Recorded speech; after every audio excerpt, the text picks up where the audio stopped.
Hello बच्चों, welcome back to my YouTube channel. आज हम स्टार्ट करेंगे क्लास 11 स्टेट्स ऑफ मैटर का लेक्चर नंबर 5 और इस लेक्चर में हम डिस्कस करेंगे प्रॉब्लम्स। ठीक है, जनरली हम प्रॉब्लम प्रैक्टिस करेंगे इस लेक्चर में। और जो गैस कांस्टेंट है, यूनिवर्सल गैस कांस्टेंट है आर, तो उसकी डिफरेंट वैल्यूज़ मैं आपको बताऊंगा कि उसकी डिफरेंट वैल्यूज़ कौन कौन सी हैं, कैसे हम निकालते हैं। ठीक है, तो आज हम प्रॉब्लम प्रैक्टिस करेंगे और गैस कांस्टेंट देखेंगे। देखो बच्चों, हमारे पास जो आइडियल गैस इक्वेशन थी, हमारे पास आइडियल गैस इक्वेशन क्या होती है? P V equals to N R T. ठीक है, प्रेशर, वॉल्यूम, मोल्स, टेम्परेचर और ये गैस कांस्टेंट। अब यहाँ से आर कितना होता है? P V by N T. ठीक है, अब देखो भाई, हमें आर की वैल्यू डिफरेंट क्यों मिलती है? देखो यहाँ पे प्रेशर है, प्रेशर को आप 1 एटमॉस्फेयर में ले सकते हो, 1 बार में ले सकते हो, पास्कल में ले सकते हो, सीजीएस सिस्टम में ले सकते हो, ऐसे ले सकते हैं ना। तो डिफरेंट हम चेंज कर देंगे। प्रेशर, वॉल्यूम भी देखो, वॉल्यूम को आप लीटर में ले सकते हो, आप उसको मीटर क्यूब में ले सकते हो, सेंटीमीटर क्यूब में ले सकते हो। तो फिर डिफरेंट वैल्यूज ऑफ आर आएंगी हमारे पास। हम अमाउंट ऑफ गैस को फिक्स रखते हैं, 1 मोल ही रखते हैं। ठीक है, और टेम्परेचर को हम केल्विन में रखते हैं। ठीक है, तो जो दो चीज़ें वेरी होती हैं तो प्रेशर और वॉल्यूम को ही वेरी करते हैं, उसी की वजह से हमारे पास डिफरेंट आर की वैल्यूज़ आती है। ठीक है, चलो अब हम देखते हैं 1 बाय 1 कि कितनी आर की वैल्यूज़ हमें मिलेंगी। देखो R is equals to P V by N T. ठीक है, अब देखो बच्चों, लेट करते हैं कि हम एस टी पी पे निकालते हैं। एस टी पी मतलब 0 degree C, that is 273 kelvin temperature, और 1 एटमॉस्फेरिक प्रेशर। ठीक है, 1 एटमॉस्फेरिक प्रेशर। अब देखो, तुम्हें पता है कि 0 डिग्री सी पे 1 एटमॉस्फेरिक प्रेशर में अगर मेरी गैस 1 मोल है तो 1 मोल गैस कितनी वॉल्यूम ऑक्यूपाई करती है? आपको पता है 22.4 लीटर। ठीक है बच्चों, अगर 0 डिग्री सी टेम्परेचर है, 1 एटमॉस्फेरिक प्रेशर है किसी गैस का, तो वो 1 मोल गैस कितनी वॉल्यूम ऑक्यूपाई करेगी? 22.4 लीटर। इसी को बोलेंगे हम मोलर वॉल्यूम। ठीक है, मोलर वॉल्यूम। अगर हम प्रेशर और वॉल्यूम की कंडीशन चेंज कर दें, प्रेशर और टेम्परेचर की कंडीशन, तो मोलर वॉल्यूम बदल जाएगी। ठीक है, मोलर वॉल्यूम क्या है? Volume occupied by 1 mole of the gas. ठीक है, अगर देखो, अगर मैं 0 डिग्री सी यानी कि 273 केल्विन कर दूं, प्रेशर 1 एटमॉस्फेयर की जगह 1 बार कर दूं, ठीक है, एन मेरा 1 मोल है और टेम्परेचर मेरा केल्विन में है, तो वॉल्यूम कितनी ऑक्यूपाई करेगा 1 बार पे? 22.7 लीटर। ठीक है, क्योंकि मेरा एटमॉस्फेयर क्या है? बड़ा एटमॉस्फेयर, बड़ा प्रेशर है, तो वॉल्यूम उस टाइम 22.4 लीटर। 1 मोल गैस की कितनी वॉल्यूम होगी? 22.4 लीटर। जब बार ले लिया, प्रेशर बार ले लिया, तो वॉल्यूम 1 मोल ऑफ गैस की वॉल्यूम कितनी होगी? 22.7 लीटर। ठीक है, अब हम क्या करेंगे? प्रेशर को देखो, 1 एटमॉस्फेयर इसमें पुट कर दो, 1 एटमॉस्फेयर। ठीक है, वॉल्यूम कितनी? 22.4 लीटर, इसमें पुट कर दी। एन की वैल्यू क्या है? 1 मोल। और टेम्परेचर कितना है बच्चों? 273 केल्विन। तो तुम्हारे पास जो आर आएगा तुम्हारे पास, वो आएगा 0.0821 लीटर एटमॉस्फेयर पर केल्विन पर मोल। ये आ जाएगी तुम्हारे पास आर की वैल्यू। ठीक है, अगर तुम ये पुट कर रहे हो इसके अंदर। ठीक है, ये पुट कर दिया तुमने। 0 डिग्री सी मतलब 273 kelvin, 1 atmospheric pressure, 22.4 litre volume और मोल 1 मोल, तो आर की वैल्यू आ जाएगी बच्चों ये। ठीक है, अगर देखो, अगर तुम इसके लिए निकालते हो, जब तुम्हारा प्रेशर कितना हो? 1 बार हो, बाकी सारी कंडीशन ऊपर जैसी। 1 बार पे वॉल्यूम कितनी होगी? 1 मोल गैस की कितनी? 22.4 लीटर। तो वो पुट करो इसके अंदर। ठीक है, क्या पुट करोगे? 1 बार इंटू में 22.7 लीटर, 1 मोल। ठीक है, और 273 केल्विन। अब जो तुम्हारी आर की वैल्यू आएगी बच्चों, वो आएगी 0.083 लीटर बार पर केल्विन पर मोल। ठीक है, ये आ जाएगा तुम्हारा आर की वैल्यू। देखो, एक आर की वैल्यू ये हो गई, एक आर की वैल्यू ये हो गई। जब तुम्हें वॉल्यूम लीटर में और प्रेशर एटमॉस्फेयर में लिया तो ये आर की वैल्यू, जब वॉल्यूम लीटर में और प्रेशर बार में तो आर की वैल्यू हो जाएगी ये। ठीक है बच्चों, ये आपको याद रखना है। देखो बच्चों, अब हम क्या करेंगे, अब हम प्रेशर को लेंगे किसमें, डाइन पर सेंटीमीटर स्क्वायर में, ठीक है। और वॉल्यूम हम किस में लेंगे, इसमें लेंगे। यानी कि हम कौन सा सिस्टम फॉलो कर रहे हैं अब, सीजीएस सिस्टम के लिए हम आर की वैल्यू निकाल लेंगे, ठीक है। सीजीएस सिस्टम में एन तो वही रहेगा, मोल, और टेम्परेचर क्या रहेगा, केल्विन में, ठीक है। अब देखो बेटे, प्रेशर क्या होता है, प्रेशर 1 एटमॉस्फेयर, ठीक है। 1 एटमॉस्फेयर को अगर मैं सेंटीमीटर में कन्वर्ट करूं, ठीक है, तो किसके इक्वल होता है 1 एटमॉस्फेयर, पहले पढ़ाया था, किसके इक्वल होता है 1 atmosphere is equal to 76 centimetre column of Hg, ठीक है। मतलब अगर तुम एक कॉलम लो, वर्टिकल कॉलम लो, उसके अंदर तुमने मरकरी फिल कर ली, मरकरी कितनी हाइट तक फिल करनी है, 76 सेंटीमीटर हाइट तक फिल करनी है फ्रॉम दिस सरफेस, ठीक है। अब ये जो कॉलम है 76 सेंटीमीटर हाइट का, इसके अंदर मरकरी है। अब ये मरकरी नीचे जितना प्रेशर लगाएगी वो प्रेशर क्या है, 1 एटमॉस्फेयर है। क्योंकि 1 एटमॉस्फेयर, जब हमने एटमॉस्फेयर को इसमें सेंटीमीटर में कन्वर्ट करने की कोशिश करी तो हमने देखा भाई एटमॉस्फेयर जितना प्रेशर एटमॉस्फेयर का, उतना ही प्रेशर किसका लगता है, 76 centimetre of column containing mercury का लगता है, ठीक है। तो बेटे आ गया 76 सेंटीमीटर कॉलम ऑफ Hg। अब देखो, जब भी हमें ऐसे कॉलम वगैरह दिया हो तो उसका जो प्रेशर है कि वो प्रेशर कितना लगाता है, उसका प्रेशर हम कैसे निकालते हैं, Hdg से, ठीक है। प्रेशर, ये कॉलम, इसके अंदर जितनी मरकरी है वो कितना प्रेशर लगा रही है, कैसे कैलकुलेट होगा, Hdg, H का मतलब हाइट ऑफ कॉलम कितनी है बच्चों, 76, ठीक है। डेंसिटी, जो लिक्विड है इसके अंदर मरकरी है उसकी कितनी डेंसिटी है, 13.6 ग्राम पर ml, ठीक है। और जो एक्सेलरेशन ड्यू टू ग्रेविटी है वो कितनी है, 981। तो यहाँ से जो तुम्हारा प्रेशर आएगा बच्चों वो किस में आएगा, ये हमने सीजीएस सिस्टम में कर दिया इसको, डाइन पर सेंटीमीटर स्क्वायर, ठीक है। ये सीजीएस सिस्टम में प्रेशर कर दिया, तो वॉल्यूम किस में करोगे तुम, वॉल्यूम भी सीजीएस सिस्टम में करोगे, मतलब कि सेंटीमीटर क्यूब में, ठीक है। सेंटीमीटर क्यूब में करोगे तो कितनी आ जाएगी वॉल्यूम, 1 एटमॉस्फेयर पे कितनी वॉल्यूम ऑक्यूपाई करता था, 22.4 लीटर ना। अगर इसको सेंटीमीटर क्यूब में करेंगे तो कितना आ जाएगा, इतना, ठीक है। यानी कि वॉल्यूम कितनी आ जाएगी, 22400 सेंटीमीटर क्यूब। अब प्रेशर की वैल्यू ये है, वॉल्यूम की वैल्यू ये है, ठीक है। प्रेशर की वैल्यू इसके अंदर पुट कर दो, वॉल्यूम की वैल्यू इसके अंदर पुट कर दो। एन तुम्हारा क्या है, 1 मोल ऑफ गैस है, और टेम्परेचर तुम्हारा क्या है, 273 केल्विन है बच्चों, ठीक है। तो ये सारी चीज़ें जब हम इसके अंदर पुट कर देंगे, जब ये सारी चीज़ हम इसके अंदर पुट कर देंगे तो हमारे पास क्या आएगा, R इज इक्वल्स टू, ये R की वैल्यू जब P पुट कर दिया, V पुट कर दिया, 1 मोल और T इतना पुट कर दिया, तो R की वैल्यू कितनी आएगी, 8.314 इंटू 10⁻⁷ अर्ग्स पर केल्विन पर मोल, ये आ जाएगी, ठीक है। भाई देखो प्रेशर किस में था, इसमें, ये सेंटीमीटर क्यूब में। अब देखो R की जब यूनिट निकालोगे तो प्रेशर किस में था, डाइन दिस, ठीक है।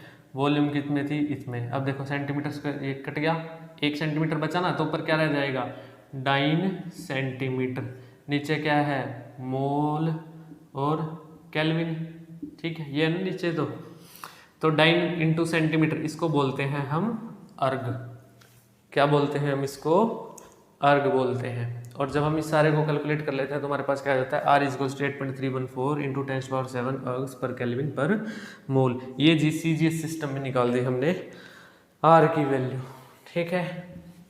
चलो नोट कर लिया। अच्छा, अब देखो अगर मैं इसको एसआई सिस्टम में निकालूं, एसआई सिस्टम में प्रेशर की यूनिट क्या होती है बेटे, पास्कल। पास्कल क्या होता है, ये, ठीक है। और वॉल्यूम किस में होती है, मीटर क्यूब में, ठीक है। वॉल्यूम किस में होगी, मीटर क्यूब में, ठीक है। समझ में आ गया। अब इसको डायरेक्ट भी हम कन्वर्ट कर सकते हैं, ये हमने सीजीएस के लिए निकाला, इसको डायरेक्ट भी हम एसआई वाली यूनिट में कन्वर्ट कर सकते हैं। कैसे कन्वर्ट कर सकते हैं भाई, एसआई में होता है 1 जूल, 1 जूल, यहाँ पे 1 अर्ग है ना भाई, अर्ग है, अर्ग क्या था, अर्ग था 2.5 सेंटीमीटर। जूल क्या है हमारा, न्यूटन मीटर। ठीक है, ये क्या होता है हमारा न्यूटन मीटर, एनएम। ठीक है, तो वही सेम निकाल रहे हैं हम, डाइन से न्यूटन में आ गया, सेंटीमीटर से मीटर आ गया। न्यूटन किसकी यूनिट है, फोर्स की यूनिट है, किसमें, एसआई में। ठीक है, और मीटर लेंथ की यूनिट है, किसमें, एसआई में। तो 1 जूल ये होता है। अब हमें पता है कि 1 जूल किसके इक्वल होता है, 1 जूल होता है 10⁻⁷ अर्ग्स के इक्वल। तो यहाँ पे 10⁻⁷ अर्ग है, उसकी जगह क्या कर दो, सिंपल 1 जूल कर दो। तो तुम्हारा क्या आ जाएगा, R इक्वल्स टू 8.314 जूल पर केल्विन पर मोल, ये आ जाएगा तुम्हारा।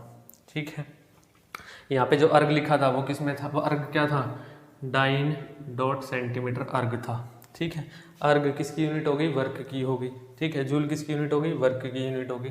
ठीक है, तो 8.314 जूल पर केल्विन पर मोल। ठीक है, ये हमने किस में निकाल दिया, एसआई में निकाल दिया।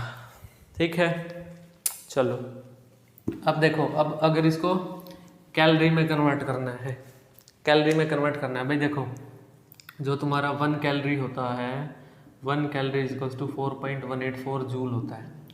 1 कैलोरी 4.184 जूल होता है। ठीक है, तो 1 जूल कितना हो जाएगा, 1 joule is equals to 1/4.184 calorie. ठीक है, अब यहाँ पे पुट कर दो जूल की वैल्यू, तो क्या आ जाएगा, R is equals to 8.314 into में 1/4.184 कैलोरी पर केल्विन पर मोल। तो ये काट पीट के कितना आ जाएगा, ऑलमोस्ट 2 आ जाएगा। ठीक है, तो R को हम ले लेंगे 2 कैलोरी। ठीक है, क्या ले लेंगे हम, 2 कैलोरीज पर डिग्री पर मोल, ये ले लेंगे हम। ठीक है, ये R की वैल्यू किस में हो गई, कैलोरीज में होगी।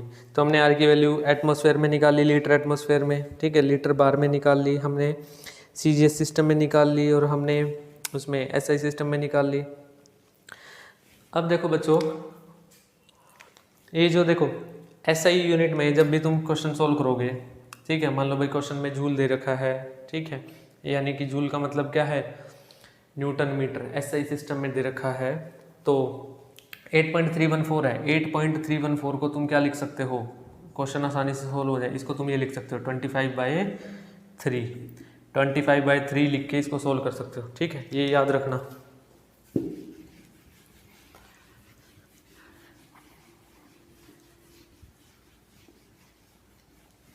ठीक है, क्या याद रखना है, 8.314 की जगह हम क्या ले सकते हैं, 25/3, और 0.0821 या 0.083 की जगह, इनकी जगह क्या ले लेना, 1/12 ले लेना। ठीक है, क्वेश्चन जल्दी सॉल्व हो जाएगा। तो हमने R के डिफरेंट वैल्यूज देख ली। अब हम करेंगे बच्चों न्यूमेरिकल्स। देखो बच्चों, ये हमारा फर्स्ट क्वेश्चन है, At 25 degrees C and 760 mm of Hg pressure, a gas occupies 600 ml volume. ठीक है, तो कंडीशन लिखना स्टार्ट करो। कौन से टेम्परेचर पे, 25 डिग्री सी पे। ठीक है, 25 डिग्री सी का मतलब 273 + 25 कितना, 298 केल्विन। कितना प्रेशर है, 760 mm ऑफ Hg। ठीक है, अ गैस ऑक्यूपाइज, वॉल्यूम कितनी ऑक्यूपाई की, 600 ml। ठीक है, what will be its pressure, अब क्या पूछ रहा है, what will be its pressure, इसका प्रेशर कितना होगा, at a height where temperature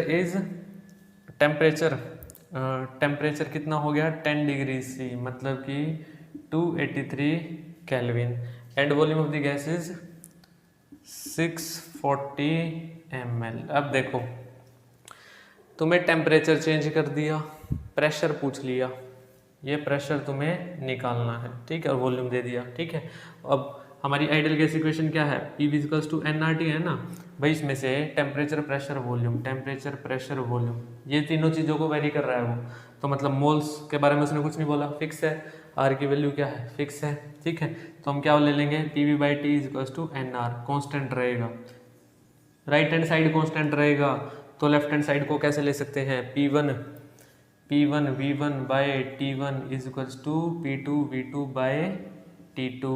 ठीक है, ये फाइनल कंडीशन हो गई। ये इनिशियल कंडीशन हो गई।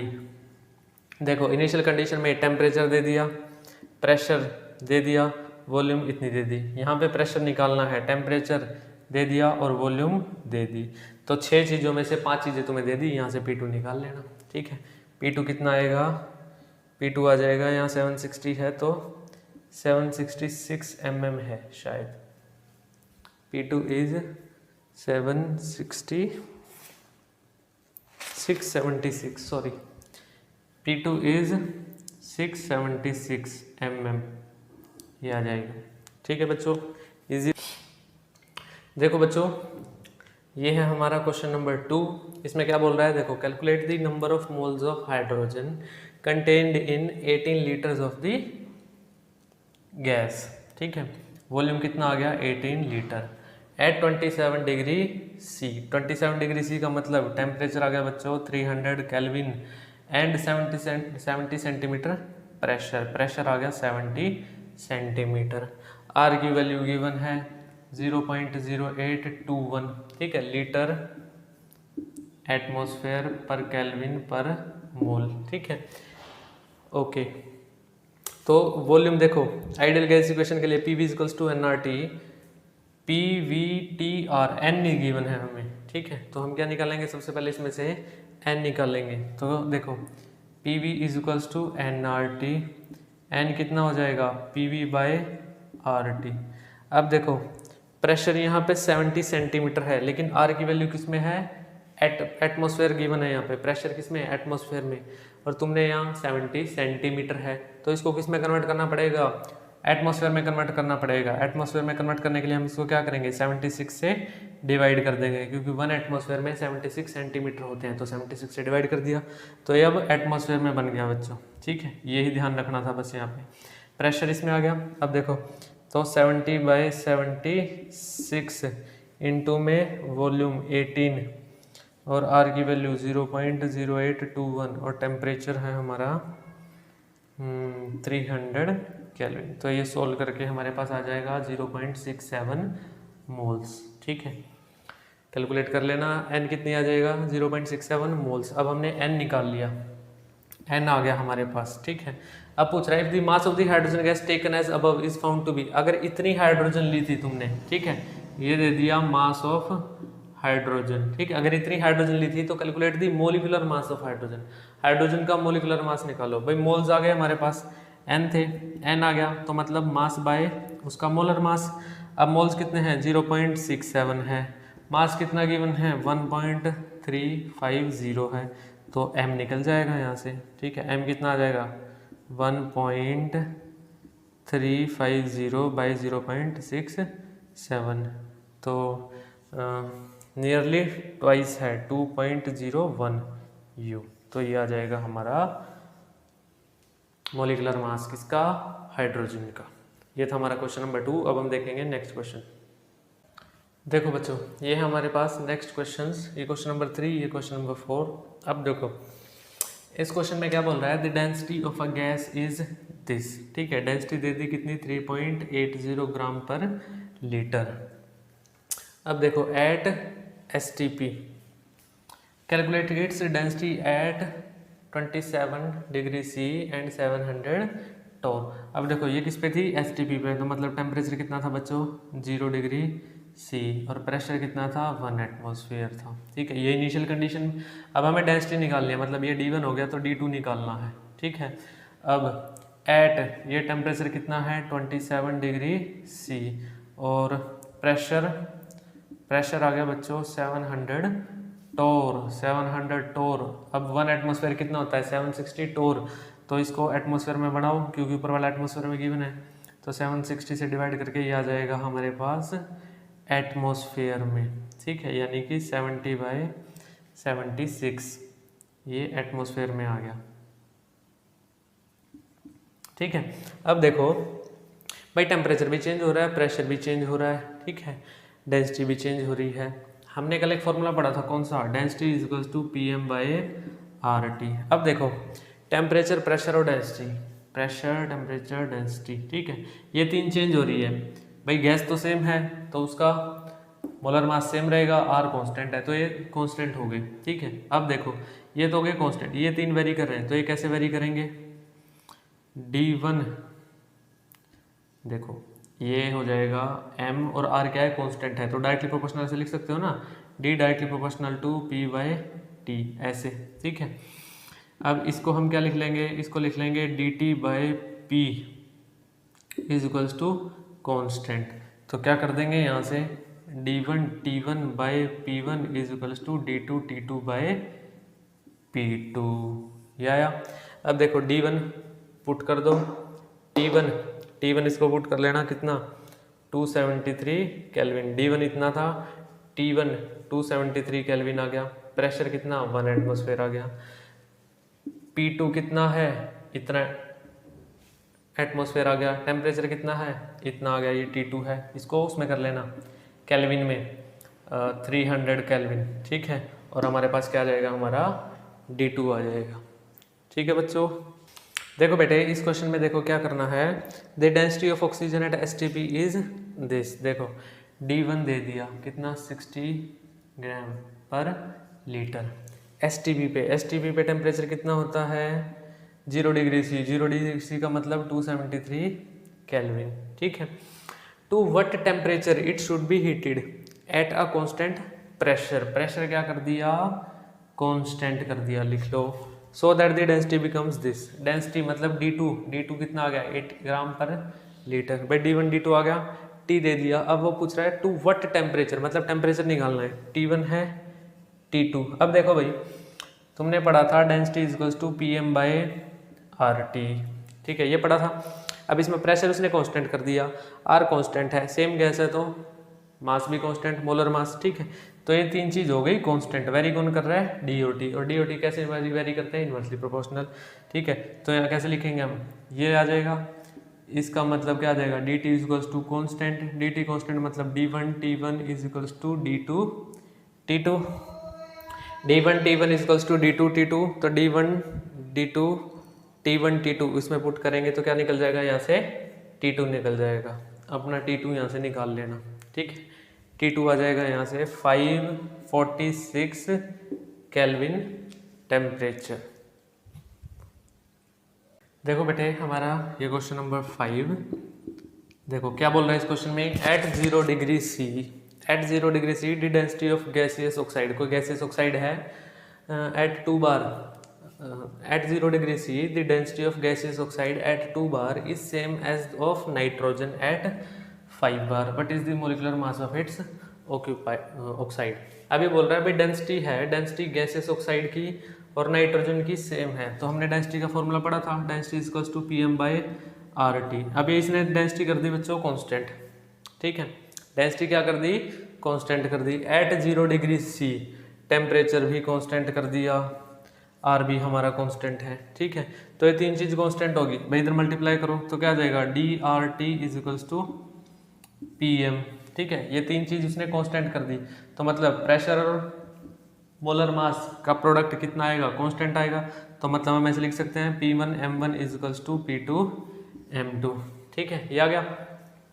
अब इसका प्रेशर कितना था 2 बार, ये ले लो ऑक्साइड का ले लिया। ठीक है, ऑक्साइड इस साइड ले लिया 2 बार, इसका M1 कितना है, M1 तो दिया नहीं, गैस तो बताई नहीं कौन सी है, P2 इसका है 5 बार, कितना है बच्चों P2 5 बार। अब M2 है नाइट्रोजन, नाइट्रोजन हमारे पास, नाइट्रोजन क्या होता है N2 का कितना होगा मोलर मास 14 × 14 + 14 सॉरी। ठीक है, N2 है ना भाई, 14 + 14 कितना हो जाएगा 28 हो जाएगा। ठीक है, तो वो 28 यहाँ पुट कर दो तो यहाँ से M निकल जाएगा, कितना आ जाएगा 5 × 28/2। ठीक है, कितना आ जाएगा 70, कितना आ जाएगा बच्चों 70। ठीक है, तो ये क्वेश्चन था हमारा। देखो बच्चों ये हमारा नेक्स्ट क्वेश्चन, इसमें क्या बोल रहा है, 2.9 gram of a gas at 95 degree C occupied the same volume as 0.184 gram of hydrogen at 17 degree C at the same pressure, what is the molar mass of the gas। अब देखो देखने वाली क्या बात है इसमें, at the same pressure, pressure कर दिया कांस्टेंट, ठीक है। Occupied the same volume, volume कर दी कांस्टेंट, यानी कि वॉल्यूम और प्रेशर क्या कर दिया, कांस्टेंट कर दिया। ठीक है, और यहाँ पे क्या दे रखा है, मोलर मास निकालना है 2.9 ग्राम ऑफ। ठीक है, अब देखो आइडियल गैस इक्वेशन लिखो, PV इक्वल्स टू nRT, क्योंकि इसमें डेंसिटी नहीं दी थी ना, तो हम डेंसिटी वाला फॉर्मूला नहीं लेंगे, हम कौन सा लेंगे, PV इक्वल्स टू nRT वाला। अब देखो प्रेशर कांस्टेंट, वॉल्यूम कांस्टेंट, ये दोनों कांस्टेंट है भाई। ठीक है, मतलब प्रोडक्ट भी क्या हो गया, ये क्या हो गया, कांस्टेंट हो गया, ये कांस्टेंट हो गया। ठीक है, तो ये वेरिएबल है, ये वेरिएबल है, तो इसको कैसे लिख सकते हैं, N1 RT1 is equals to N2 RT2, ऐसे लिख सकते हैं ना भाई। ये क्या हो गया, कांस्टेंट हो गया, तो ये चेंज हो रहा है, N1 RT1, R क्या रहता है, कांस्टेंट, तो R भी कांस्टेंट है। ठीक है, तो क्या हो जाएगा, N1 T1 is equals to N2 T2। अब देखो ये गैस लगा लो, लेट करो कि ये गैस A है, ये गैस लगा लो कि ये गैस B है। ठीक है, अब 2.9 gram of gas at 95 degree C। अब देखो एक ग्राम में दे दिया, यहाँ हमारे पास मोल्स हैं, तो इसको किस में चेंज करो, N किस में होता है, मास बाय मोलर मास, तो वही करो, यहाँ पे आ जाएगा M1 बाय M1। ठीक है, और यह क्या हो जाएगा, M2 बाय M2। ठीक है, ये हो गया। अब देखो 2.9 ग्राम ऑफ गैस, ये कितना आ गया, 2.9 ग्राम। टेम्परेचर कितना, 95 डिग्री C, तो 95 प्लस 273 कितना हो गया बच्चों, 8 हो गया, और 16 1 368, इतना ही हो गया ना। 27 और 68, ठीक है, 95 हो गया। ठीक है, 368 केल्विन हो गया। 0.184 हाइड्रोजन थी, कितनी थी, 0.184 hydrogen at 17 degree C, 17 degree C बच्चों, T2 कितना हो गया, 273 प्लस 17 कितना हो गया, 290। ठीक है, 290 हो गया ये। और M2 हाइड्रोजन दी है, तो हाइड्रोजन के लिए M2 कितना हो गया, 2 हो गया ना। हाइड्रोजन है किसमें, H2 में एग्जिस्ट करती है, तो H2 के लिए मोलर मास कितना हो गया, 2 हो गया। What is the molar mass of the gas, तो M1 निकल जाएगा। ठीक है, यहाँ से M1 निकाल लेना अपना। ठीक है, तो ये हो गए आज के क्वेश्चंस। अच्छा देखो बच्चों, एक चीज़ और है, यहाँ से M1 तो कैलकुलेट कर लोगे तुम, ये क्वेश्चन तो हो गया हमारा खत्म। अब देखो हमारी इक्वेशन क्या है, PV equals to nRT, N क्या है, मोल्स ऑफ गैस, तो इसको कैसे लिख सकते हो तुम, इस इक्वेशन को कैसे लिख सकते हो ना, मोल्स को कैसे लिखेंगे, वेट जितना भी गिवन है और डिवाइडेड बाय में उसका मोलर मास, इनटू में R इनटू में T। ये कई बार वेट पूछ लेते हैं, कई बार मोलर मास पूछ लेते हैं। ठीक है, तो ये भी ध्यान रखना है। तो हमारे पास 2-3 इक्वेशन ही है, PV इक्वल्स टू nRT ध्यान रखना है, density equals to PM by RT ध्यान रखना है।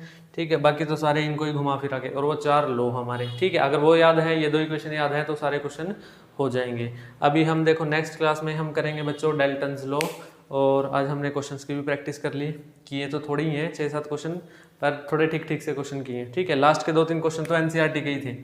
ठीक है, तो अपने NCERT के जितने भी क्वेश्चंस हैं, बॉयल्स लॉ, चार्ल्स लॉ वगैरह, इन पे जितने भी हैं, आइडियल गैस इक्वेशन पे हैं, density equals to PM by RT उस इक्वेशन पे हैं, जितने भी क्वेश्चन हैं NCERT के, कम से कम NCERT के अपने सारे क्वेश्चंस कर लेना। ठीक है, आज के लेक्चर के बाद। Okay, thanks for watching.